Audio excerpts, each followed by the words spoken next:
Alam mo ba na minsan, ang pinakamalalaking hadlang sa ating pag-asenso ay hindi galing sa mga problema ng buhay, kundi galing mismo sa ating sarili. Maraming tao ang hindi nakakaabot sa tugatog ng kanilang pangarap dahil sobra silang bukas, sobra silang nagsasalita, at sobra silang nagpapakita ng mga bagay na mas mainam sanang nananatili na lang na lihim. Ang lipunan ngayon ay mahilig sa pagpapakitang gilas, sa pagbubunyag ng lahat ng detalye ng buhay, at sa pagbibida ng mga plano at tagumpay. Ngunit ang hindi nila alam, ang masyadong pagbubukas ng pintuan ng iyong sarili ay nag-aanyaya rin ng inggit, paninira, at mga taong handang pigilan ang iyong pag-angat. Ang mga Stoic at iba pang dakilang pilosopo ay may isang lihim na paulit-ulit nilang binibigyang diin. Ang tunay na karunungan at tagumpay ay madalas nagmumula sa katahimikan, sa pagpipigil ng dila at sa kakayahang itago ang mga bagay na hindi kailangang malaman ng lahat. Dahil hindi lahat ng plano ay dapat marinig, hindi lahat ng tagumpay ay dapat ipakita, at hindi lahat ng iniisip ay dapat ipahayag. Ang marunong manahimik, marunong magtago, at marunong pumili kung sino ang pagbubuksan ng kanyang mundo ay siyang mas nakakaipon ng lakas, disiplina at respeto mula sa iba. Mga simpleng bagay na kapag itinago mo, magiging matibay kang haligi sa gitna ng unos at magiging mas malapit ka sa katahimikan, kapayapaan at tunay na pag-asenso. Kaibigan at kapatid, muli, inaanyayahan kita na mag-subscribe sa ating channel para lagi kang updated sa mga bagong videos na aking gagawin at babago sa pananaw mo sa buhay. Ngayon, kung handa ka nang tuklasin ang mga lihim na matagal nang tinuturo ng mga pantas at pilosopo, simulan na natin ang paglalakbay. Tandaan, ang mga bagay na ito ay hindi basta payo lang. Ito ay mga aral na kapag isinapuso at isinabuhay mo, tiyak na magdadala sa iyo ng mas tahimik na buhay, mas matatag na pag-iisip at mas mataas na pag-angat. Number 1, ang iyong mga plano sa buhay. Maraming tao ang hindi umuunlad sa buhay, hindi dahil kulang sila sa kakayahan o talino, kundi dahil sobra silang bukas tungkol sa kanilang mga plano at pangarap. Sa sobrang pagbubunyag ng mga balak nila, iniisip nila na mas magiging inspirasyon o mas makakatulong ito sa iba. Ngunit sa katotohanan, nagiging bukas ito sa opinyon at panghuhusga ng ibang tao. Hindi lahat ng nakikinig ay masaya para sa iyo. May ilan na tahimik na umaasang hindi ka magtatagumpay, may ilan na naghahanap ng pagkakataong hilahin ka pababa, at may ilan na simpleng magpapanggap lamang na kaibigan habang lihim na pinapahirapan ka. Kapag ipinapakita mo agad ang lahat, nagiging mahina ang iyong posisyon. Ang iyong plano, gaano man kahalaga, ay parang binhi na kailangan ng tamang lupa, tubig at panahon para umusbong. Kapag agad mo itong ibinubunyag, maaaring masira ang binhing iyon bago pa man maging puno. Kaya ang sikreto ng mga matagumpay na tao at ng mga Stoics ay manahimik habang kumikilos. Huwag ipaalam sa lahat ang direksyon ng iyong buhay. Itago ang iyong plano hanggang sa dumating ang tamang panahon na maipapakita mo ang bunga ng iyong paggawa. Ang katahimikan sa pagplano ay nagbibigay ng kalayaan. Hindi ka nakadepende sa opinyon ng iba, hindi ka madaling maapektuhan ng panghuhusga, at mas malakas ang iyong loob sa bawat hakbang na iyong ginagawa. Ang tahimik na pagkilos ay nagpapalakas ng disiplina, nagpapatatag ng isip, at nagtuturo ng pasensya. Mas matalino ang taong hindi ipinapakita agad ang kanyang plano dahil mas maraming pagkakataon ang dumarating ng walang sagabal, mas malinaw ang focus at mas mataas ang posibilidad ng tagumpay. Sabi ni Epictetus, isang dakilang Stoic philosopher, huwag mong ipagsigawan ang iyong filosofiya, isabuhay mo ito. Kung ang kanyang aral ay ganap na mailalapat sa ating panahon, makikita natin na mas mahalaga ang tahimik na paggawa kaysa sa pagbubunyag ng salita. Ang tunay na lakas at tagumpay ay nagmumula sa kakayahang magtago, magplano sa katahimikan at hayaang ang gawa mo ang magsalita para sa iyo. Kapag natutunan mong manahimik at protektahan ang iyong mga plano, ang bawat hakbang mo ay nagiging mas matibay. Bawat desisyon ay mas maayos at ang iyong landas patungo sa tagumpay ay mas malinaw at ligtas mula sa sagabal ng mundo. Number 2, ang iyong tagumpay at achievements. Maraming tao ang sabik ipakita sa iba ang kanilang tagumpay. Iniisip na ito ay magbibigay ng respeto o papuri, Ngunit sa katotohanan, kapag labis mong ipinapakita ang iyong accomplishments, nagiging bukas ka sa inggit, paninira at hindi laging tapat na opinyon. May mga taong natutuwa sa kabiguan ng iba at may mga taong ginagamit lamang ang iyong tagumpay para iparamdam ang kanilang sariling kakulangan. Ang sobrang pagpapakita ng tagumpay ay kadalasan nagdudulot ng sama ng loob, kompetisyon at mga taong handang humadlang sa iyo sa halip na sumuporta. Ang sikreto, ayon sa mga Stoics at sa mga matagumpay na tao, ay ipagdiwang ang iyong tagumpay ng tahimik at hayaan ang bunga ng iyong paggawa ang magsalita. Huwag ipilit ang atensyon ng iba. Sa halip, ituon ang enerhiya sa pagpapatuloy ng paggawa at sa pagpapabuti ng sarili. Ang tahimik na tagumpay ay nagbibigay ng higit na respeto kaysa sa kahit anong pagbubuhos ng papuri sa publiko. Kapag nanatiling pribado ang iyong achievements, mas malaya kang magplano ng susunod na hakbang, mas ligtas sa inggit at kritisismo, at mas malakas sa pagharap sa mga bagong hamon. Sabi ni Seneca, isang kilalang Stoic philosopher, "It is not the man who has too little, but the man who craves more. That is poor." Ang aral nito ay malinaw. Ang tunay na kayamanan at tagumpay ay hindi nasusukat sa dami ng ipinapakita mo sa mundo, kundi sa kalidad ng iyong ginagawa at sa katahimikan kung saan mo pinapanday ang iyong sarili. Ang tahimik na pag-angat ay hindi lamang nagtataguyod ng mas malalim na disiplina, kundi nagtataguyod din ng mas matibay na pundasyon para sa hinaharap. Kaibigan, ang tagumpay ay hindi kailangang ipagmalaki sa lahat. Sa halip, protektahan ito, pagyamanin sa katahimikan, at hayaang ang gawa mo ang magsalita sa tamang panahon. Ang taong marunong magtago ng kanyang tagumpay ay mas ligtas, mas matatag, at mas malapit sa tunay na pag-asenso sa buhay. Number 3, ang iyong kahinaan at takot. Maraming tao ang natatakot ipakita ang kanilang kahinaan, at may ilan naman na labis na ipinapakita ito sa iba, iniisip na makakakuha sila ng simpatya o suporta. Ngunit sa katotohanan, kapag ibinubunyag mo ang iyong kahinaan o takot sa maling tao, nagiging sandata ito laban sa iyo. May mga taong hindi magtataguyod sa iyo, kundi gagamitin ang kaalaman tungkol sa iyong takot upang hadlangan ang iyong pag-unlad. Ang mundo ay hindi laging patas, at may mga pagkakataon na ang iyong kahinaan ay pwedeng gawing dahilan ng iba para pigilan ka. Ang iyong kahinaan, kung ipinapakita sa maling oras at maling tao, ay nagiging puwersang pumipigil sa iyong mga hakbang at naglalagay sa iyo sa panganib ng pagkabigo. Ang sikreto, ayon sa mga Stoics, ay kilalanin at tanggapin ang iyong takot at kahinaan ng pribado.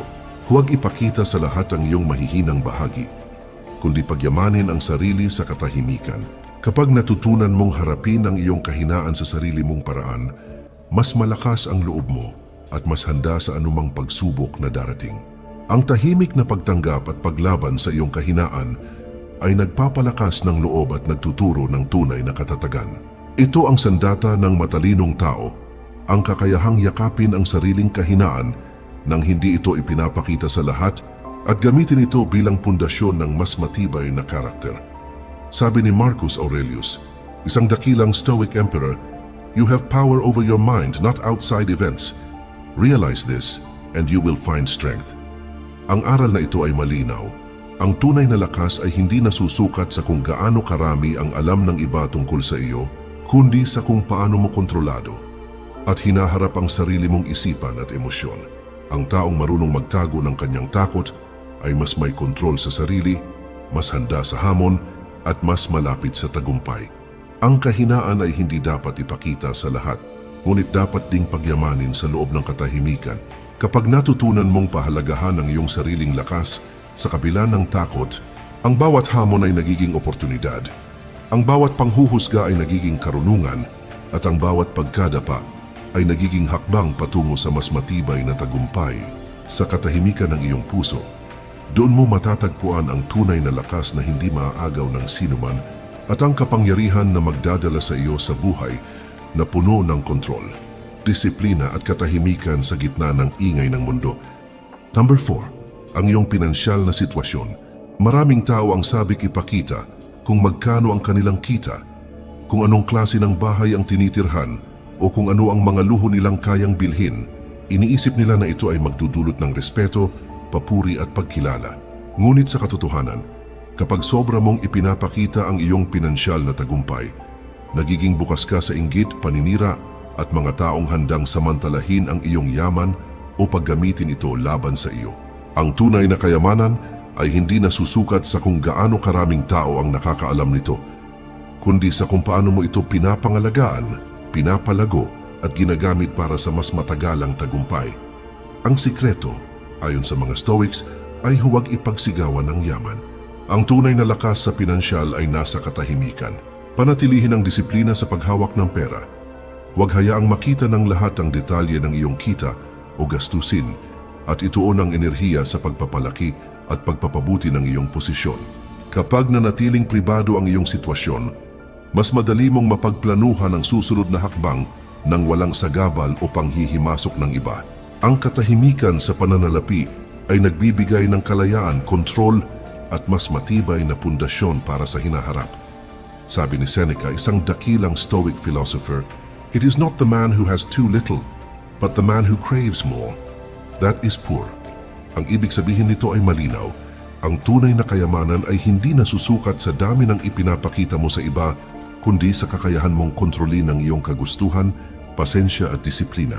Ang sobrang pagpapakita ng yaman ay naglalantad sa iyo sa panganib. Ngunit ang tahimik na pag-iipon at pamamahala nito ay nagtataguyod ng tunay na kapangyarihan. Kapag natutunan mong itago ang detalye ng iyong pinansyal na buhay, hindi ka lamang protektado sa mga taong may masamang intensyon, kundi mas nagiging malaya ka rin sa presyon ng opinyon ng iba.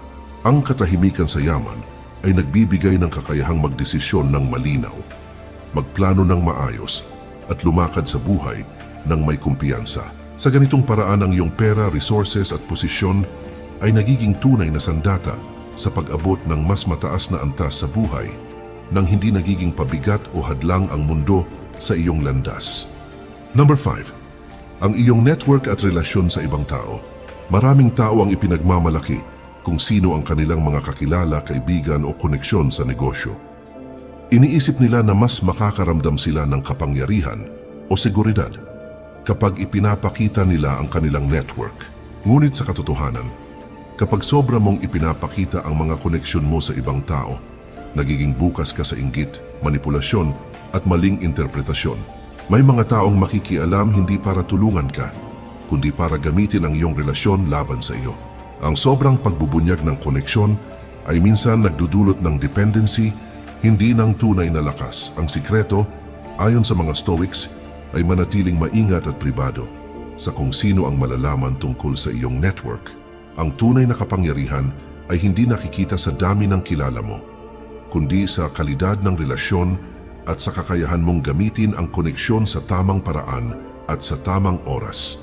Ang katahimikan sa paghawak ng iyong relasyon ay nagbibigay ng mas malinaw na pananaw, mas matibay na pundasyon, at mas ligtas na pag-angat sa buhay. Sabi ni Epictetus, "Make the best use of what is in your power and take the rest as it happens." Sa konteksto ng relasyon, ito ay nangangahulugan na dapat mong pahalagahan at pangalagaan ang mga relasyon na mahalaga sa iyo ng pribado at hindi ipagsigawan o ipagmalaki sa lahat. Ang kontrol sa iyong network ay nagbibigay sa iyo ng kalayaan at seguridad at hindi ka madaling maapektuhan ng inggit o maling impluensya. Kapag natutunan mong itago ang tunay na halaga ng iyong network, mas nagiging matalino ka sa pagpili kung sino ang magiging bahagi ng buhay mo. Mas malakas ka sa pakikipag-ugnayan at mas nakakaipon ng tiwala at respeto sa iba. Ang katahimikan sa pamamahala ng relasyon ay nagbibigay sa iyo ng strategic na kalamangan at sa huli, mas mabilis kang umaangat sa buhay nang hindi napapabigatan ng inggit, drama o maling impluensya. Number 6. Ang iyong emosyon at reaksyon. Maraming tao ang agad ipinapakita ang kanilang damdamin. Galit, sama ng loob, tuwa o kaba. Iniisip na normal lang ito at bahagi ng pagiging totoo sa sarili.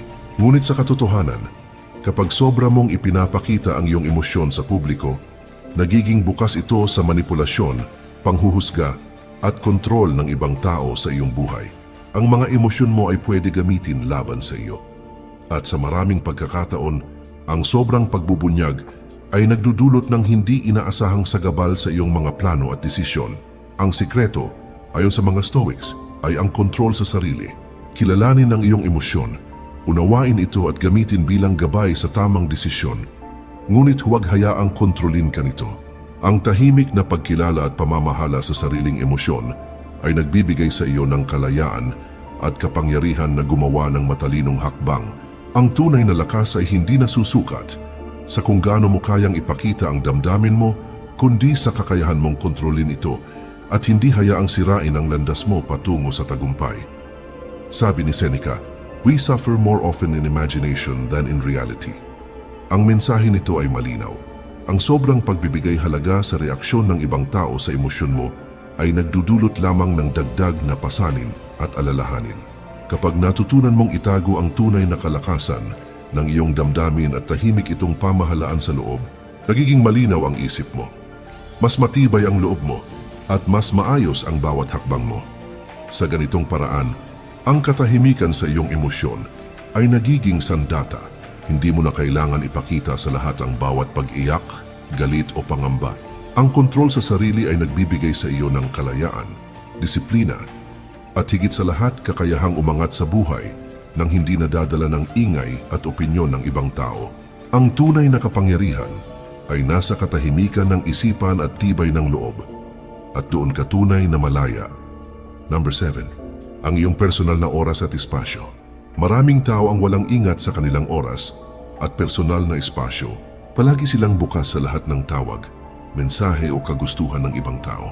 Iniisip nila na ito ay pagpapakita ng pagiging available at maalalahanin. Ngunit sa katotohanan, kapag hindi mo pinoprotektahan ang iyong oras at espasyo, nagiging mahina ka sa distractions, napapabayaan ang iyong sariling pangangailangan, at nagiging madali kang maapektuhan ng ingay at kaguluhan ng mundo. Ang oras at personal na espasyo ay yaman na hindi dapat basta-basta ibinubunyag o ipinapasa sa iba. Ang sikreto, ayon sa mga Stoics, ay ang pagpapanatili ng katahimikan sa sarili. Tukuyin kung ano ang mahalaga sa iyo at itakda ang mga hangganan ng pribado. Ang tahimik na pagmamahal sa sarili at pagpapanatili ng kontrol sa iyong oras ay nagdudulot ng kalayaan, malinaw na pag-iisip at mas malalim na produktibidad. Ang mga dakilang tao at Stoics ay kilala sa kakayahang maglaan ng oras para sa sarili at hindi hayaang maistorbo ng hindi mahalaga sapagkat alam nila na ang oras ay hindi na ibabalik kapag nawala. Sabi ni Marcus Aurelius, "Lose not yourself in your thoughts, but in action." Ang aral na ito ay paalala na hindi sapat na alam mo ang tama o may plano ka sa buhay. Kailangan mong protektahan ang iyong oras at espasyo upang maisakatuparan ito. Kapag natutunan mong tahimik na ipagkatiwala sa sarili ang oras mo, nagiging mas malinaw ang focus mo, mas matatag ang desisyon at mas produktibo ka sa bawat hakbang patungo sa iyong layunin. Sa ganitong paraan, ang tahimik na pangangalaga sa iyong personal na oras at espasyo ay nagiging lihim na sandata. Hindi mo kailangang ipagsigawan ang kung gaano ka abala o gaano ka produktibo. Sa katahimikan ng iyong sariling mundo, doon mo matatagpuan ang kapangyarihan na bumuo ng mas maayos at mas matagumpay na buhay. At doon mo mararamdaman ang tunay na kalayaan sa gitna ng ingay ng mundo. Number 8. Ang iyong tunay na intensyon at layunin. Maraming tao ang bukas sa lahat tungkol sa kanilang mga dahilan at layunin sa buhay. Iniisip na kapag alam ng iba, mas susuporta sila o makaka-inspire. Ngunit sa katotohanan, kapag ipinagsasabi mo agad ang lahat ng iyong intensyon, nagiging madali para sa iba na baguhin, questionin o hadlangan ang iyong direksyon. Ang mundo ay puno ng opinyon, inggit at personal na interes ng bawat tao. Kapag ang iyong tunay na layunin ay lantad sa lahat, maaari itong malihis at mawala sa tamang landas dahil sa impluwensya ng iba. Ang sikreto, ayon sa mga Stoics, ay panatilihin sa sarili ang iyong tunay na layunin at intensyon. Huwag ipagsigawan ang iyong pangarap at huwag hayaan ang opinyon ng iba na magdikta sa iyong desisyon. Kilalanin ang halaga ng katahimikan at gamitin ito upang linisin ang isip, palakasin ang loob, at tukuyin ang tamang hakbang tungo sa tagumpay. Ang tahimik na pagtutok sa iyong layunin ay nagbibigay sa iyo ng kalinawan, konsentrasyon, at kapangyarihan na hindi basta maaagaw ng iba. Sabi ni Epictetus, "First say to yourself what you would be, and then do what you have to do. Ang aral na ito ay malinaw. Bago ipakita sa iba ang iyong pangarap o layunin, dapat mo munang kilalanin, pagyamanin at isabuhay ang iyong sariling intensyon. Kapag natutunan mong panatilihin itong pribado, mas nagiging malakas ang iyong landas. Mas malinaw ang bawat hakbang at mas ligtas ang bawat desisyon mula sa impluwensya ng iba. Ang tunay na tagumpay ay hindi nasusukat sa dami ng taong nakakaalam ng iyong layunin, kundi sa kalidad ng iyong pagkilos at sa katahimikan kung saan mo pinapanday ang iyong sarili. Sa lihim ng iyong intensyon, naroroon ang kapangyarihang magbago, magtagumpay at lumakad sa buhay ng may katiyakan at disiplina. Ang katahimikan sa iyong tunay na layunin ay nagbibigay sa iyo ng strategic advantage, nagtataguyod ng focus at nagtuturo sa iyo na ang pinakamatibay na sandata sa pag-asenso ay ang iyong sariling determinasyon na tahimik ngunit matatag na lumalaban hanggang makamit ang tunay na tagumpay. Ang bawat tagumpay, bawat hakbang at bawat pag-unlad ay nagsisimula sa katahimikan at disiplina sa sarili. Hindi ito tungkol sa kung sino ang nakakakita ng ginagawa mo o kung sino ang nakakaalam ng plano mo, kundi tungkol sa kung paano mo tahimik na pinapanday ang sarili mo.